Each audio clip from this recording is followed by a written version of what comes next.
Happy Tuesday, YouTube. I wanted to talk about me getting blocked on LinkedIn, which I thought was crazy because for years I've been actively, promoting my business on LinkedIn, good, the bad, and the ugly. But what's insane is I woke up this morning with a restriction where I couldn't even access my LinkedIn. So if you go and try to see my LinkedIn profile, you'll notice that my account disappeared. Well, it turns out that I had violated the community rules of posting. And I thought that was really funny. And I thought to myself, what did I say or do that got me restricted, right? Well, yesterday, I was posting about, how to make a few extra dollars suing the people that are calling you unsolicited, robocalling. I put a post on there step by step of what to do, and I shared some examples. I did this on LinkedIn. It wasn't very popular because I had a lot of centers that I know hated it. And why is it? Well, let me explain to you why they hated it. Yesterday, the 7th of November, I was in a training session with my agents, and we do training on TCPA, DNC, compliance all the time. It's part of our process. It's part of our safe harbor defense, which basically means that if we make a mistake, as long as we can prove to the judge that it was an honest mistake, then he's going to be lenient towards us. Doesn't mean that we're going to get off from paying a fine or anything, but if a judge sees that you're doing your job, you have processes in writing, you have trainings where you're showing people this type of compliance, it works in your favor. So yesterday I was doing that, and jokingly, I am telling my teammates that my new cell phone's getting bombarded with telemarketing calls. I mean, all day long. And I told everybody in my meeting group that day, again, just jokingly, but talking about a serious topic. I told everybody that today was the day that I was going to start filing some lawsuits against these unsolicited callers. And sure enough, within like 2 hours of that conversation, I received 2 calls, 2 illegal phone calls. The first one, using a robot. I picked up the phone and I could totally tell it was a robot because when I would interact with the robot, there was a delay in the response. So it's obvious it was a robot. I attempted to get the agent's information, but the agent hung up the phone because they understood that the call was illegal because it was done with a robot. Now, robocalls aren't illegal if I give you written consent.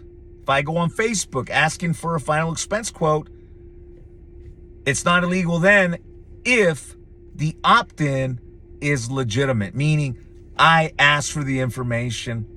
And if I asked for it and I gave you, the marketing firm, permission, then you can call me using a robotic system, artificial intelligence.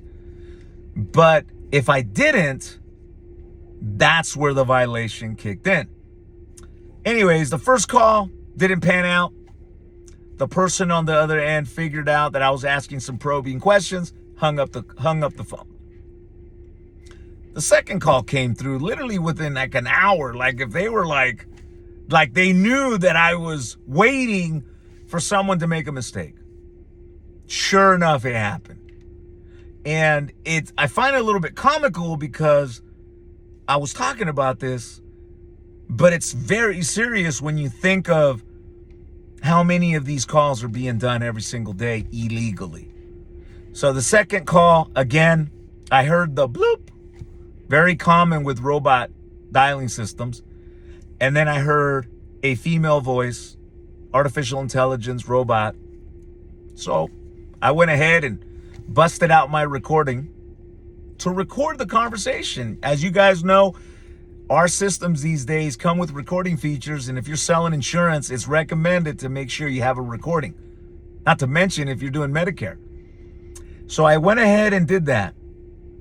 And I went along the process of getting this funeral insurance quote. Now, I know a lot of you guys hate me for doing this, but it was the only way for me to get to the owner of that agency that was paying these overseas centers that are tied in with some U.S. centers to send these calls using a robocall system. I went through the process. I was able to get to the carrier for the interview. Once I got to the carrier for the interview, I knew that I had all the information to file a complaint with that agency. And I did that. Yesterday, I put together my statement of events. I got the phone numbers. I got all the evidence. I downloaded the audio recording of the call as I received it with everything that happened. I approached the insurance company. I shared with the insurance company exactly what happened. And exactly what I thought they would do, they did. They handled it immediately. In fact, this particular insurance company months ago sent out a very detailed letter to agents in their organization talking about these guidelines and talking about how dangerous they are. Well, today was that day. Within 24 hours, I told them they needed to pay me $25,000 or else I would have to pursue this legally in a courtroom because they had violated my rights by making that unsolicited phone call. 2 phone calls, and one of them I was able to file a formal complaint. Well, today's 4:51 p.m. and I was able to settle with the insurance agency for an undisclosed amount. No questions, no nothing, because they recognized that they had made a violation. And again, to my agents that were in the meeting, it sounds comical because we were talking about this. And I know I did this to show you guys, one, how easy it is to get a lawsuit for an unsolicited phone call. And it was shocking to my teammates, let me tell you. When they saw the settlement letter today and when they saw the bank wire of the amount of money that we agreed for that violation. Which brings me to this. No, I'm not going to build a business of suing agencies for these type of violations.